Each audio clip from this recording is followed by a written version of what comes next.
waxtu jot sënk mbokk yi rafetlu ànd beeg suñuy programme ci ITV da leen jàmm ci jotaayu njolloor si li ci gën a fës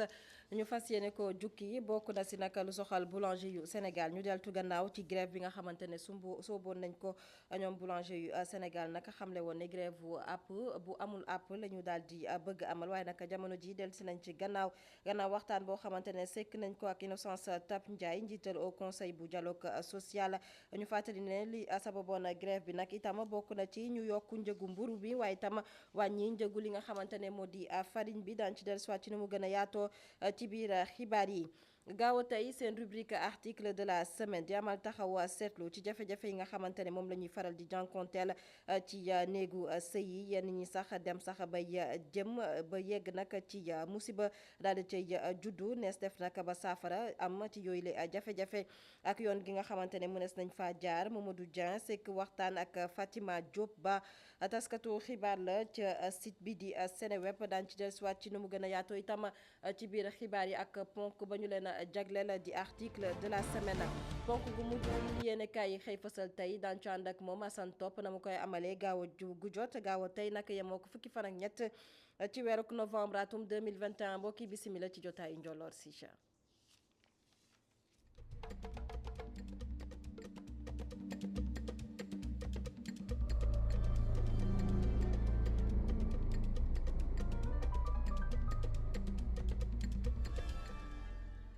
national bi ëmb boulanger yu Sénégal xamle nañ nag ne deltu nañu gannaaw ci grève ga ñu sumboon grève boo xamante ne amuti àpp la ñu bëggoon a amal rek ci liggéeyub boulangerie ci réew ka Sénégal lépp nag daal di am gannaaw waxtaan ga ñu sekk ak Innocence Ntap Ndiaye moom nag mooy njiital au conseil bu dialogue social ñu fàttali ne boulanger yu Sénégal li sababoon na seen grève ñu ne dañoo bëgg ñu daal di yokk njëgu mburu mi waaye itam daal di wàññi li nga xamante ne moo di njëgu farine bi loolu nag la ñu daal di xamle boulanger yu Sénégal kon seen janoo démb ak Innocence Ntap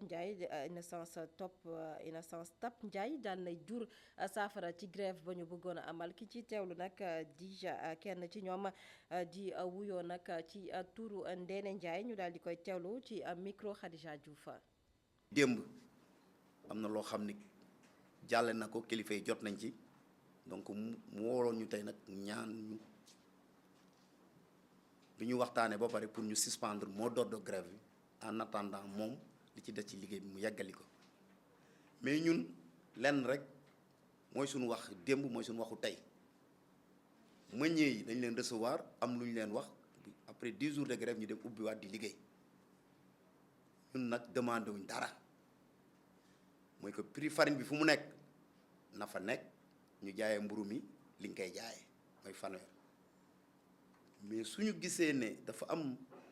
farine bi dañ ko bëgg a yokk bàyyi mburu mi loolu du mën a nekk loolu taxoon boulanger yi fan yëpp nekk ci xeex bi. nag expliqué nañ lépp madame la présidente comprendre na ko ñi mu ci war a waxal depuis démb ñu ngi ciy wax ak ñoom te am na liggéey bu mu ci jotoon def depuis juillet jox na leen ko donc nag moo tax ci loolu ñun ñu décider suspendre mot d'ordre de grève bi jusqu'à nouvel ordre léegi daal ñun suñu kii wax yëpp mooy que farine bi daal fi mu nekk na fa nekk mburu mi nekk prix bi nekk fi mu nekk mais bu subaa bu ngeen yeewoo wala altine bu ngeen yeewoo dégg ne prix farine yokku na tam te yokkuñu prix mburu coow rek mooy ñëwaat. ba tey ci xibaar yi ñi nag ñoom ña ngay artu ne bu ñu moywul daañu téye seen loxo ci juuti gi nga xamante ne moom lañ doon fay ñoom nag ay jaaykat la ñu nekk ca marché bu Colobane ñoom nag la leen yëkkati ñoom nag ñu ne dañoo bëgg ñu daal di amali wot soppi nag ki nga xamante ne wala boo ko jëlee fa délégué ma leen teewaloon ci boobule marché ki ñi si teewlu ci ñoom di Makayre Kayre moo àddu ci micro Cheikh Hassana Fall. bokk naa ci bureau comité de section bi. mais ni muy doxee gënaluñu tey gënaluñu ëllëg ba ndaw yi ñu ngi yëngu ñu fi nekk ndax li problème bi mooy Colobane màgg na màggaay boo xam ne ni warut a nekk ci ñaari loxo wala ñetti loxo te délégué bi ak ñaari nit rek ñoo fi ne ba pare Ousmane Doy jàppaleen tànk ndax marché bi màgg na màggaay boo xam ne ñun ndaw yi li ñu bëgg mooy di liggéey di dundee suñu ñax mais duñu xool ñoo xam ne nii rek ay kenn amuñu benn responsabilité ci marché bi amuñu cantine amuñu dara yegg si bëgg ñu jiite ñun loolu duñu ko d'accord tey duñu ko d'accord tey ndax li tax duñu ko d'accord tey day marché bi ni mu toll tey jii ak xaalis bi fiy génne tey jii man bokk naa ci délégation sociale bi dama nañ ba bi nu ko koy jébbal moom dem nañu ba jox ko 6 millions 7 millions 75000 moom def na fi 8 ans moom i délégué bi tey ji bi mu defee situation na day leeral 6 millions xaw ma 4000 francs la génne loolu du dëgg du yoon ñu nag loolu la ñuy bañ Ousmane Ndoye nag dem nañ fa demati fa saa bu ñu demee mun a baara xaritam la alors que amut jot ca booy yi ñoom ñëpp takku nanu léegi nag Ousmane Ndoye day ñëw rek lañu ci nii wala ci naa wala moom recette bi mu doon am ci marché bi dañu koy téye bis ni que tey dootuñu ko def tey dootuñu ko def ëllëg ndax tey ji juuti yooyu mu intérêt boobu muy dox ci marché bi bu fi xëyee weer ba weer bi dee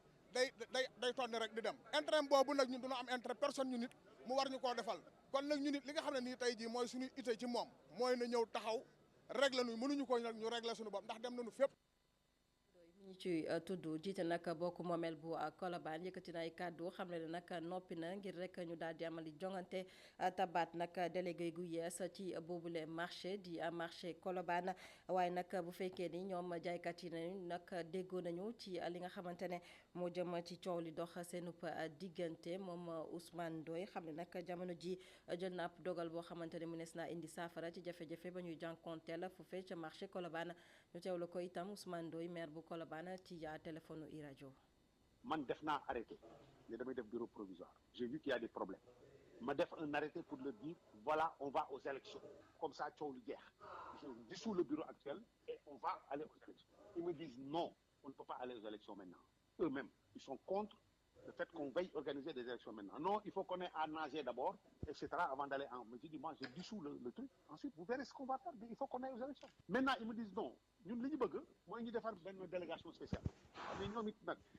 ni ñu bëggee ñu def délégation spéciale te bañ dem élection noonu lañ leen bëggee dem élection bañ bureau provisoire mais man maay décider li ma décider tey te def un arrêté te mu leer ci ñoom gis nañ ko mooy damay teg benn bureau spécial provisoire mu ànd ak ñetti actions yu toppatoo benn bi dafay xoolaat texte yi pour ñu dem élection ñaareel bi dafay préparer élection yi ñetteel bi en attendant ñu nekk ci loolu mooy leen comité bi day surveiller di superviser di xam liy nekk ci marché bi problème yi am lan la nan lañ koy régler di avancer comité de gestion bi ñu surveiller ko ñoom nga xam ne c'est une équipe adverse nañu jël ay nit andi leen mu dugal leen ci biir comité bi ñu am ci làmmiñ proposé naa leen li ma proposé suñ ko bëggee ñu defee ko noonu bëgguñu loolu nañ dem élection tout de suite j'organise les élections ak ma informe préfet bi ñu dem élection tout de suite ba tey ci wàllub dëkkuwaay yeeg dëkkin yi ak li nga xamante ne moo di ay appartement néeg yoo xamante ne dañ leen di loué li ni mel nag di faral di nag am ay defkatu ñaawteef yoo xamante ne dañ ciy jaar loolee nag ñu koy xamle waaye itam ñi nga xamante ne ñoo di courtier yi ñoom nag ñooy faral di jël yooyu le koppar yan anam la ñuy daal di joxe yooyu le appartement wala yi néeg yi ñi nga xamante ne nag ñoom ay sénégalais lañu joxe nañ ci seenub gis-gis ci la ñuy faral di dund ci yooyu le jafe-jafe ci reportage bu Abdourahmane Li. Gérard ngi xam ne ni xaritam xaw tuut ñu nax ko ci loolu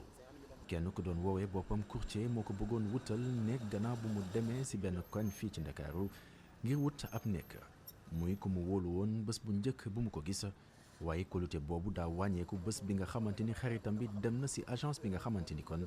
moom la courtier bi wax ni fa la nekk. parce que wax na ko fan mooy seen agence il s'est rendu à l'agence bi mu laajtee turu kooku ñu ne ko non kooku bokk suñu agence. mu ne daf ma ne fii lay liggéey ñu ne ko bokk fi ñun ku fi nekk di liggéey rek dinañ la ko wax quoi mais kooku bokk fi moom nag il a été intelligent par la suite léegi insewul ñu jógee avenue Bourguiba ngir wutali ji xar yàlla fii du ay nekk mbaay appartement yu ñuy loué moo fi manqué ñu tase fak Saliou Ba bi les chauffeur ngi xamle ni mënul comprendre gannaaw bu la courtier laajee xaalis nga koy jox te du la jox caabi. parce que man courtier bi su ma ko joxee sama xaalis damay ànd ak moom tànk mu jox ma caabi mais naa ma xaaral tey ak suba du ma ko def soo ma mënee jox ma jox la soo ma mënul jox ku nekk dem. du yoon man bu ma lay joxee rek danga may jox. Omar Fall mës na ko dund mu ngi xaar ba nii ñu delloo ko xaalisu caution wama ñaari weeru caution moom la jox courtier bi balaa moo ne mes kenn gisatu ko. ndekete moom war na ko plus de 1000 personnes engagé seen xaalis. par la suite après dafa retrouver am problème yoon ñëpp ñu bëri ñëw seen kër di ko laaj xaaj ba finalement xajatu fa mu daw ba magam actuellement moo nekk di ko fayal ñenn ñi daf si bëri trop boo xam ne ñu lay ñëw laaj 3 mois avance yoo xam ne kër goo xam ne moo ko yow pour wan rek nga si am donc benn mois bi yow yaa koy encaissé yeneen 2 mois yi ñu ne agence yi wala borom kër gi moo koy encaissé. Omar ngi woo askan wi suñu moytandiku si noonu mu ngi woo kilifa yi suñu fexe defaraat bi les secteurs.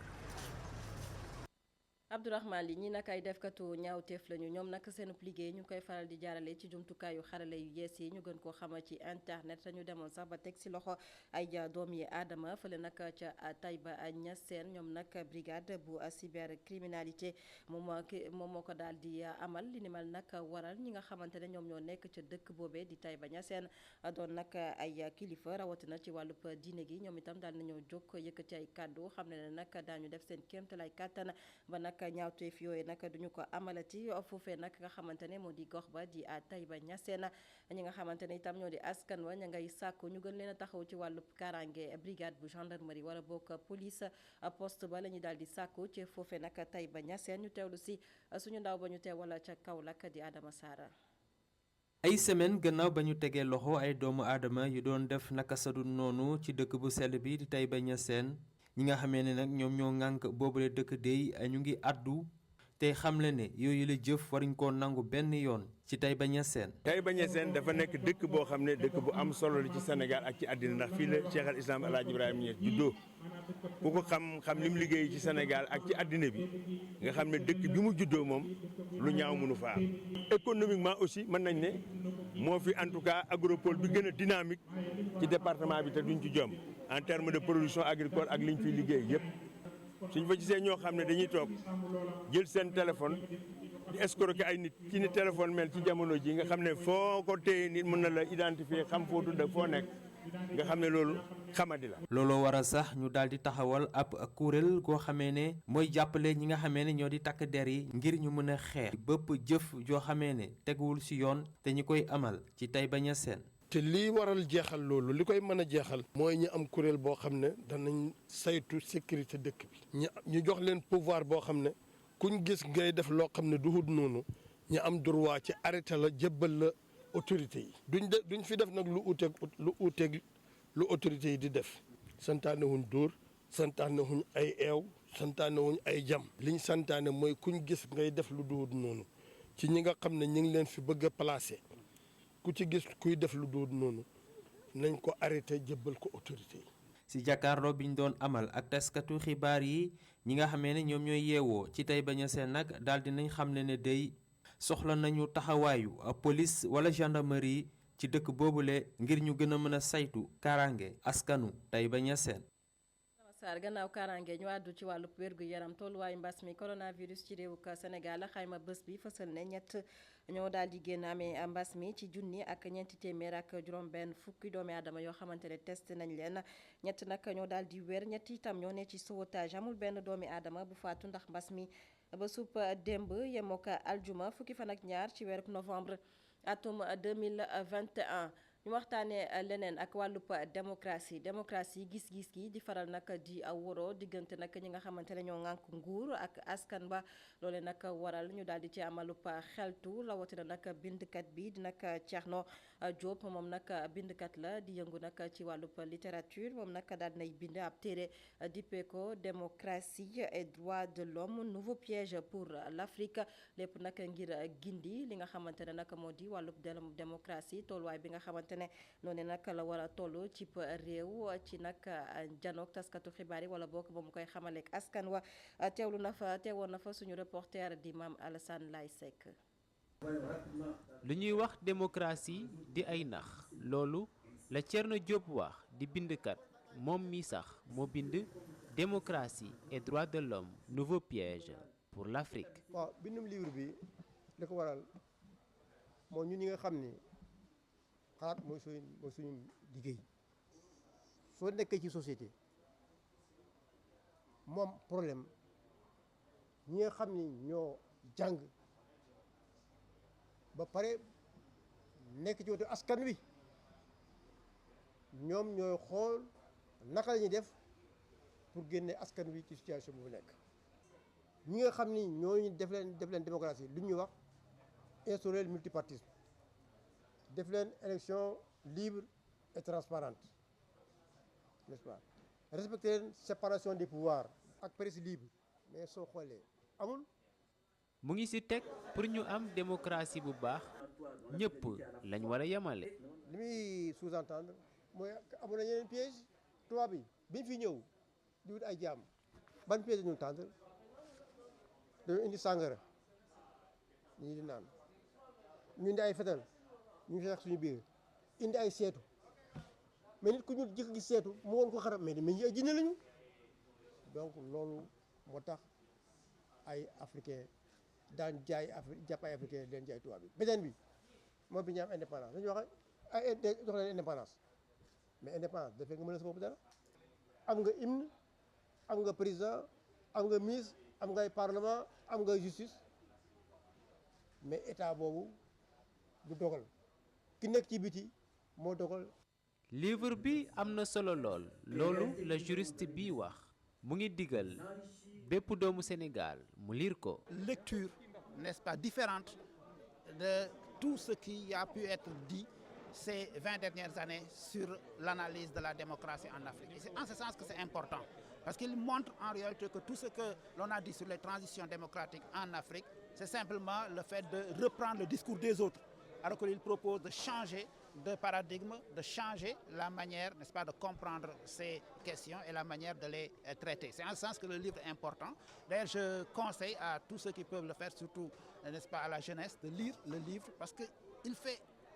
retrace un peu l'historique de ces différents concepts. bindkat bi bind livre bi li mu ci jublu mooy état bi ak bépp doomu réew mi am gis-gis bu baax ci démocratie.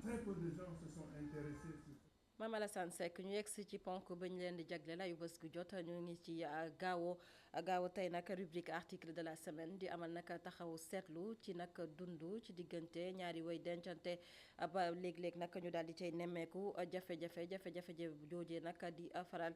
di jur musiba ñu amal bile taxaw seetlu gannaaw la xewoon ca Sacré-Cœur way jur boobee daal di faat ñetti doomam ba noppi daal di xaru ana lan la ñu mën a def ba yoole jafe-jafe saafara daal di ci juddu gan taxawaay lañ ci mën a am di nag li nga xamante ne liggéey la Fatima Diop Ba daal di koy amal taskatu xibaar la mi ngi nekk ca Seneweb sekk waxtaan ak Mamadou Dieng article de la semaine ñu teewlu ko.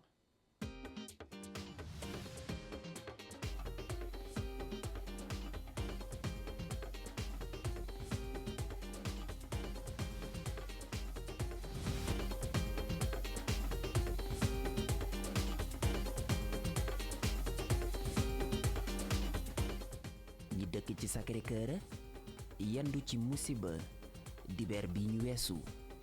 docteur Pala Faye di dentiste faat ñett ci ay doomam gannaaw bi moom docteur Paye mu xaru li waral jëfam ji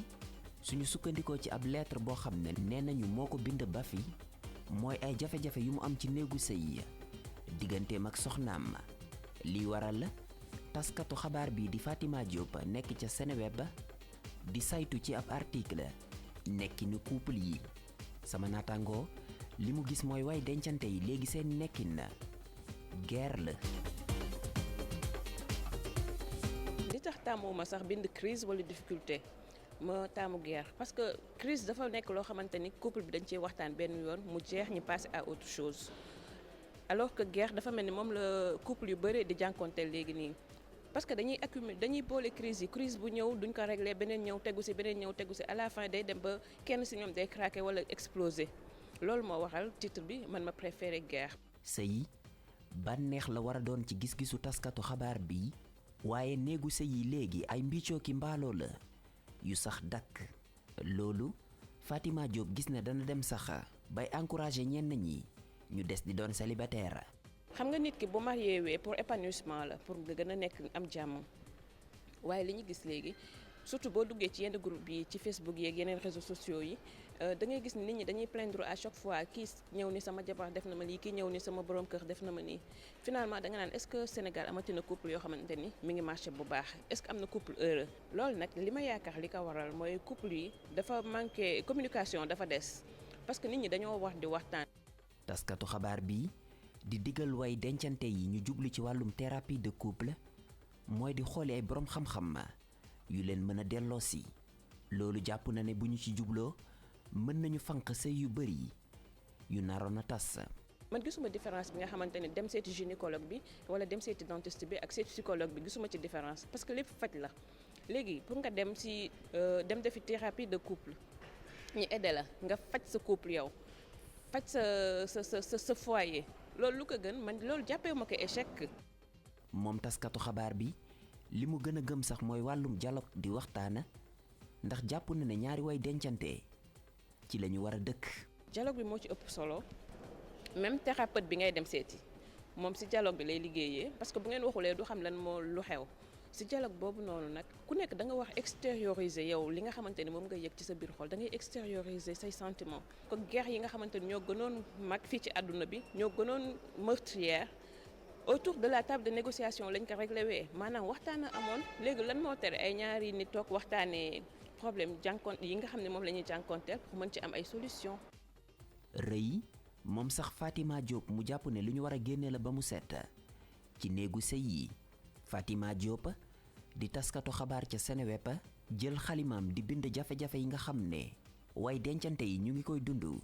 ci néegu sëy yi muy jafe-jafe yoo xam ne mën nañu ko jàng ci article am bii mu fësal àllarba.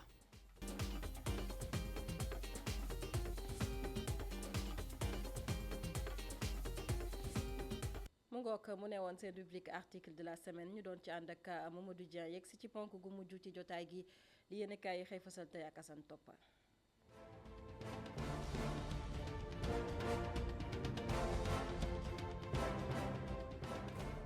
mu doon ay jongante ñeel palum nji di ci gox-goxaan yi ci réewum Sénégal ñi di ko waajal bu baax a baax waaye nag gisuguñu glace gu ko mën a seddal guy enquête yi ni kaay ni ak dëgg xaret dëggantaan mooy li ñu nemmeeku ci ëttub politique yi jamono jile fekk ñu ngi fiy dëgmal yooyu les élections journal bi ne loolee moom mënu cee ñàkk doon nopp jàppante boo xamante ni dina dox ci mboolem wàll yi ko seq ak jawdi gi nga xamante ni moom la ñu dénk wàllu ko biir réew mi daal nay digal ñi nga xamante ni ñoom ñoo di ay préfet maki si préfet fu ñu mën di nekk lépp lu jëm ci wàllu ko dabaatal ci wàllu ko kayit yi ak liste yi nga xamante ne dañ leen a gànt loon nañu ko toppandi bu laajee sax ba ca cassation waaye Yewwi Askan Wi di gën di àllu rek mel ni ku naan daañu leen fekk ci seen aw yoon booba rek ñoom itamit la ñu jóg mel ni ku fàq seen aw yat soññ mboolem seen i mandataire bépp su préfet wala préfet bu leen yilif rek na leen jox ak kayit guy mandargaal ak tegtal ne anam nga ñu jébbale seen i liste jaar na yoon ñi roof ko ci seen suufu gaal di xaarandi def ko ni ngànnaay l'observateur moom toppandi njiitu réew ma ca Paris la France ak ngan gam fay amal jamono jile journal groupe Futurs Médias gi dikkaat ak ñun daal di sottandiki googi le jataay ma ngi ci may xel nag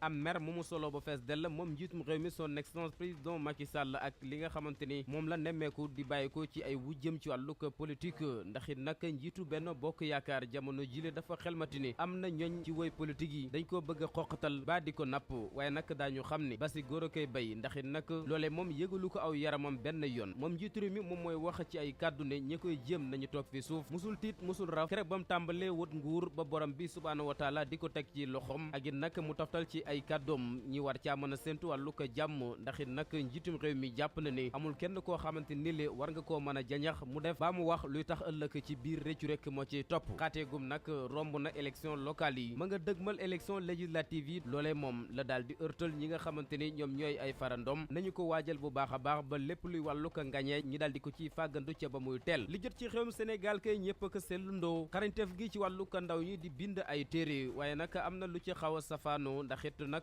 saa bu ñu jàngee seen téere yooyu rek gis ci ay gàkk-gàkk ki damm-damm du nag ci wàllu ko mbind ma waaye wax jo moo doon loo xamante ni li ñaare day ëlëm ay xel lool laas yi ni kay toppandi Mohamed Mbougar Sarr mi nga xamante ni njiitu réew mi sargal na ko démb ci Paris la France ginnaaw liggéey bu am solo gu mu jot a def loolee nag kii di Wali Ba da ko daal di toppandi bindkat bi di critique tamit lépp lu jëm ci wàllub mbind la mu xam le weesuwul ne kii di Mohamed Mbougar Sarr nag war naa leeral lan mooy ab taxawaayam ci mbirum góor jigéen seetal ci ab dërëm fekk na kii di président Macky Sall moom mbégte la am ci moom ba mu koy sargal ak njukkal di ko ràngal ab raayo jeexalul lu dul da ko bàttale ay kàddu nekk su ma la gisee sama xel dafay dem rek ci jamono yi ma nekkee tu tànk ak fi nga xamante ni fi la cosaano ku fàtte sa démb sa tey mën naa bañ a leer les échos yi ni kay daal di soobu ci mbirum Diary Sow ndaw si leen nag ak xamadem ak ñàkk kersu faf na daanu fa ñu ko fàkkaloon Diary Sow daal di bind ab téere tamit duppee ko je pars maa ngay dem leeral na ci kàddu boppam moom ndaw si ne nag jublu ci lenn lu dul tontu ñi nga xamante ne ñoo koy xelab ak di ngat mu yóbbante leen ci ay kàddu mel ni ku naan ndax dama leen a sonal subaak tey gi la yéenekaay gi di Sud Quotidien dafa xëy ber yoonu boppam soobu ci géej gi ak naxar gu mu ci daal di am yéenekaay gi ne dem na ci junni ak ñaar téeméer ak ñeent fukk ak juróom benn lépp di ay milliards yi nga xamante ne réew yi ci dendu ko Afrique soo jant ñàkk nañu ko ci benn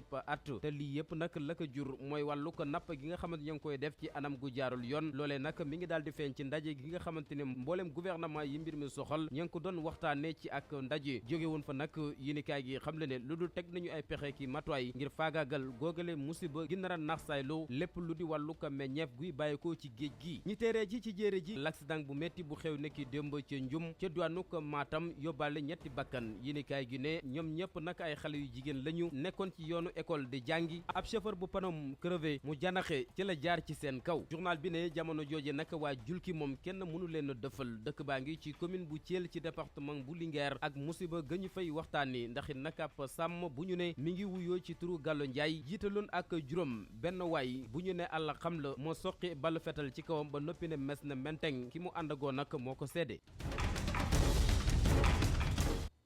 sant ko gërëm ko mbokk yi sant leen gërëm leen ci ànd beeg suñuy programme jotaayu njooloo si fi lañu ko yëkkati amoon mbégte dégtal leen xibaar yi di woyandi ci www.emedia.sn jaa ngeen jëf